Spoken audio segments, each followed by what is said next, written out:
Welcome. We're taking a look here in logical reasoning at prep test 82. And we're in section 3. We're going to take a look at question number 13. So let's start there. All right. So, what's the issue that we're presented with? Excuse me. Which one of the following is an assumption required by the columnist argument? And so then we're going to read the columnist argument. And the columnist starts off by informing us that computer voice recognition technology currently cannot distinguish between homophones such as there and there. See, stop. That's a fact. I'm looking for an assumption. So, it starts off with that fact that the VRT, if we call VRT, cannot distinguish between when you speak the word there, you don't know. If you just speak, if all I say is there, how do you know whether I've just said THEIR or THERE? Okay, so that's what a homophone is.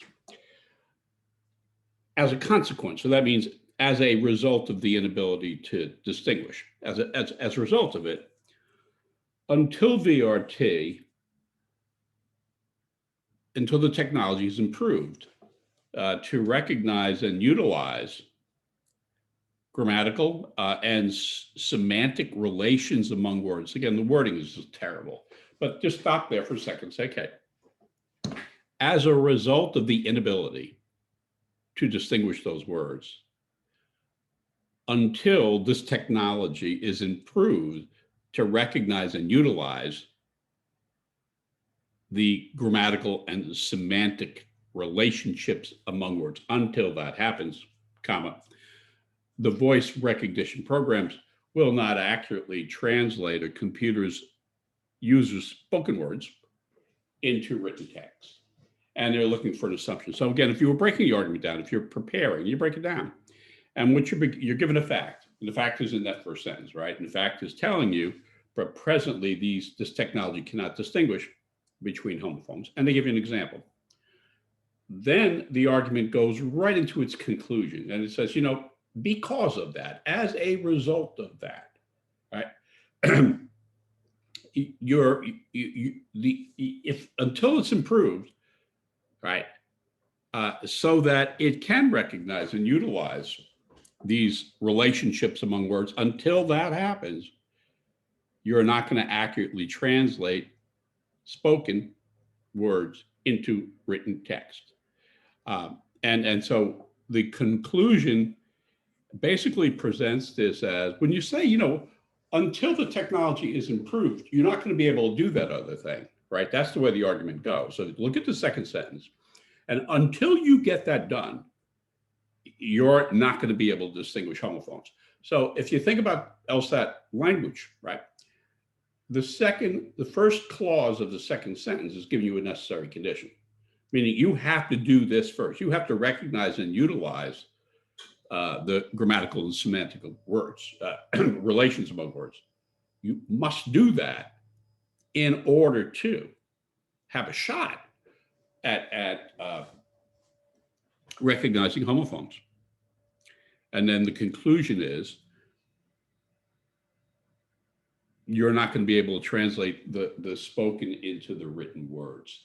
So the assumption is going to rest on the first sentence, which is, this is what we cannot do. The second sentence, which is, this is necessary condition for it to be done. And then the result of all this, which is, until it's done, you're not going to be able to translate spoken words into written text, because you're going to speak the word there, and the technology is not able to figure out THEIR or THERE. So that's as far as I could go with it. It's certainly going to have a high level of difficulty, but really what they're testing on is, did you pick up that the first clause in the second sentence cites a necessary condition? That has to happen in order for the voice recognition technology to have any shot at distinguishing homophones. Okay, in order for computer VRT to distinguish between homophones, it must be able to recognize grammatical and semantic relations among words. And that's the answer. I mean, again, stop and look at it. It's really deciding a necessary condition in order to distinguish between there and there, right? That's that first sentence. You're going to have to be able to recognize the grammatical and semantic relationships among words. That's a necessary condition. So it's really wordy. It's really ugly. I'm going to keep reading. But I don't know anything more important on this test or more heavily tested than that insight into, is a condition necessary or is it sufficient or is it both? Okay, B.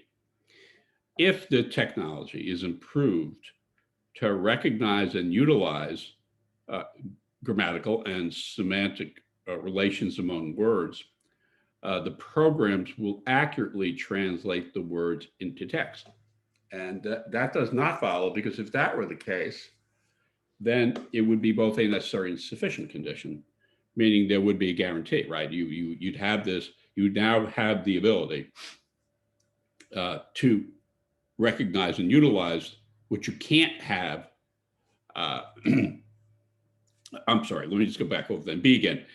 If the technology is able to recognize and utilize grammatical and semantical relationships, you have met a necessary condition, but it may not be a sufficient. You may need to do more. It may not be a sufficient condition, and so B is wrong for that reason. And this is a very it can learn a lot from this, but I'd hate to have to get this right under time conditions. C. Humans can distinguish between homophones without using information about grammatical and semantic relationships. This is not about what humans can do, it's about the voice recognition technology.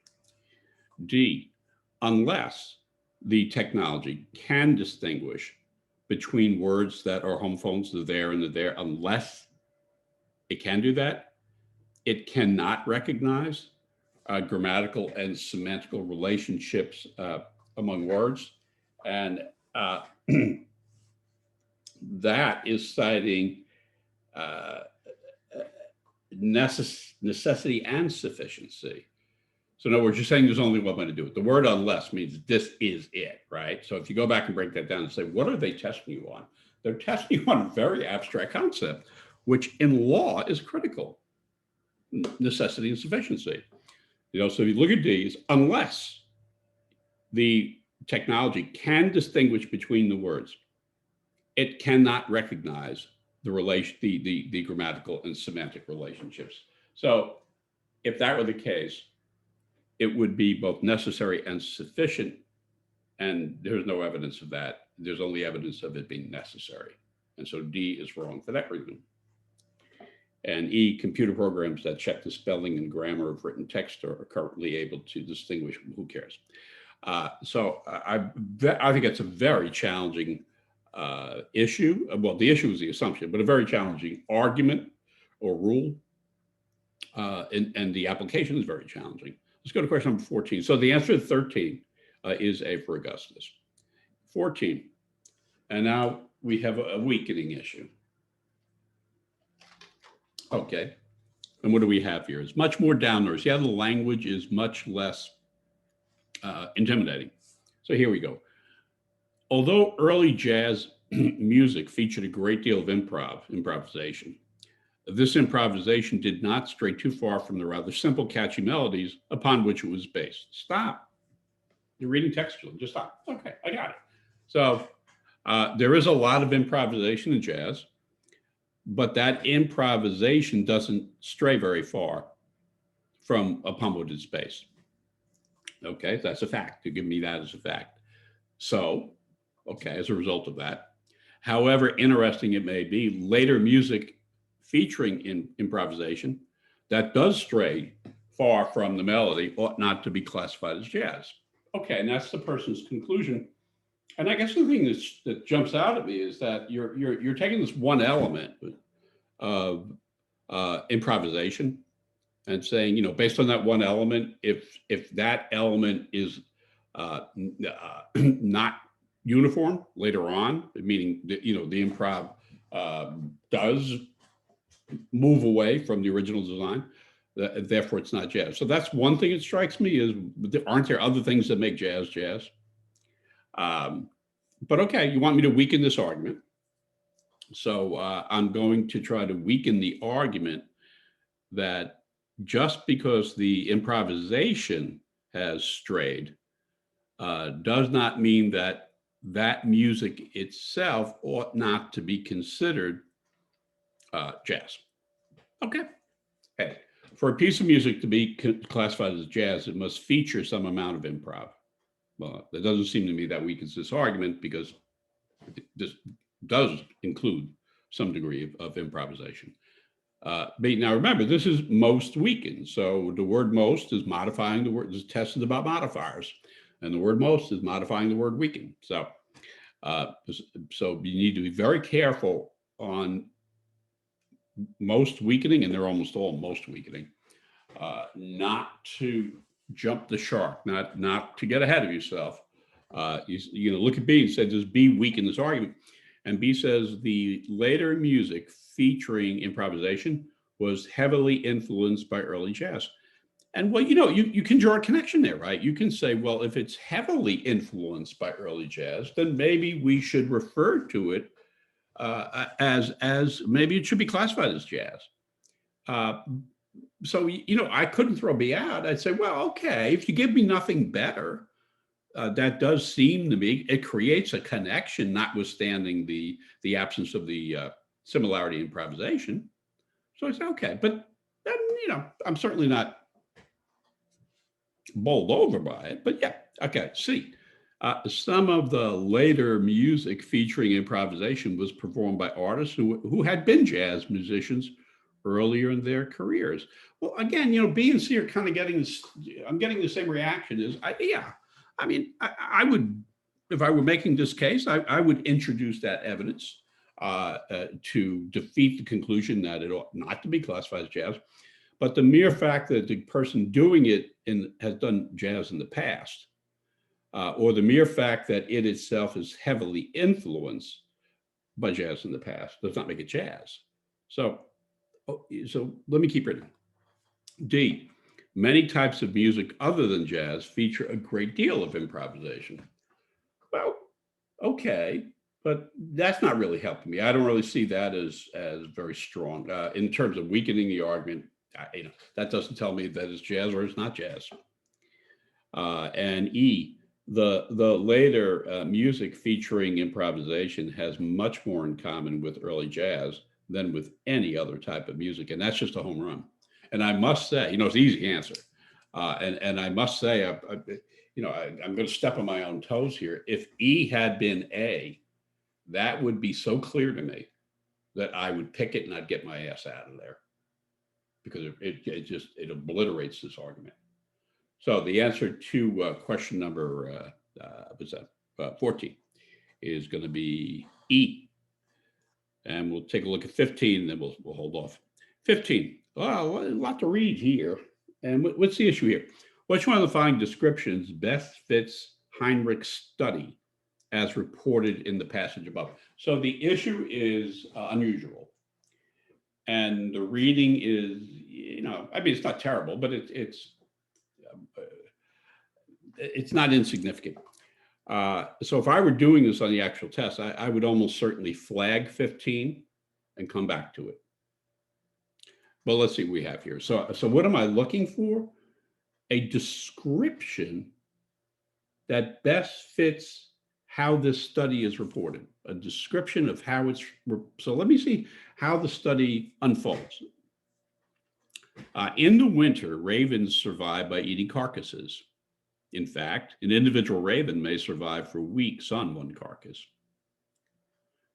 Okay, I got that. So you're just giving me a descriptive fact. Yet, according to many reports, ravens will often recruit more ravens to help eat a carcass.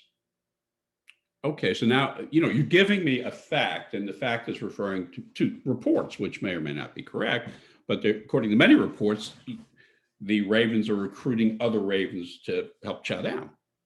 Next sentence.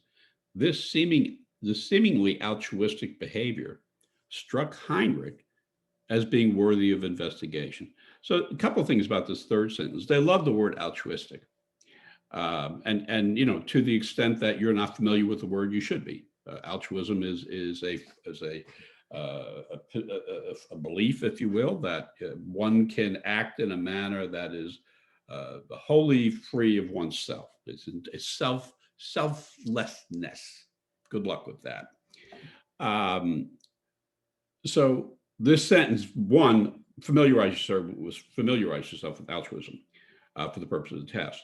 And so this seemingly altruistic behavior where you're giving, it's selfless. Struck Heinrich as worthy, and I agree with that. It is worthy. It would strike me as worthy. Why are they doing that? Why are they just giving up their own food? Okay, so that's the beginning of the study. That's the genesis of the origin of it, is trying to explain this. Next sentence. He, Heinrich, set up observation blinds from which he had a clear view of an open meadow in which he placed meat. So that's all very straightforward. Now you're talking about how it's conducted. He places the meat in the open area where he can see it. He found that the mated pair of ravens in whose territory the meadow was located laid exclusive claim to the meat. So the first thing he's seeing is the mated pair there is claiming the meat for their own. Now remember, what you're trying to get here is what's going on with the altruism. So to avoid starvation, juvenile ravens who do not yet have territories had to assemble in groups large enough to drive the resident pair away from the meat. So through the observations, Heinrich is able to establish that this has nothing to do with altruism. And in fact, that theory is essentially disassembled by this argument. And in its place is a conclusion which would be inconsistent with what was expected from the original theory. So, let me say, I got it. I understand what they did. I can't word how this answer choice is going to look, but I'm confident that I'll recognize it when I see it. So A, Heinrich, proposed two alternative hypotheses, each of which would explain a set of observations. No, there was one hypothesis, and that had to do with altruism, and that was rebutted by what was the observations. B, his investigation partially confirmed prior observations, but led to a radical reinterpretation of those observations. So yeah, I'll keep reading, but yeah, when you think of it, it did partially confirm it, because the the meat is there. In other words, if you were observing this without an explanation, you would see the juvenile ravens come into the area where previous to that there had been no juvenile ravens. What you didn't know is it's not that they were invited in; it's that they were raiding the place. So it's a partial observation. Meaning you're confirming the observation that yes, they're being joined, but your reinterpretation of that is not out of altruism. That was indeed not. It's out of payment. We're young, we got to eat. So B is going to be the answer. But I would keep. So what does C say? He proposed a theory and then proceeded to confirm it through observation. He didn't propose the theory. He just set up the observation and watched it unfold. D, he used different methods from those used in earlier studies, but arrived at the same conclusions. We have no evidence of any earlier studies. And E, his investigation replicated previous studies, but yielded a more limited set of observational data. That's just no. And so with respect to question number 15, the answer is B. And let's just take a break there and move on.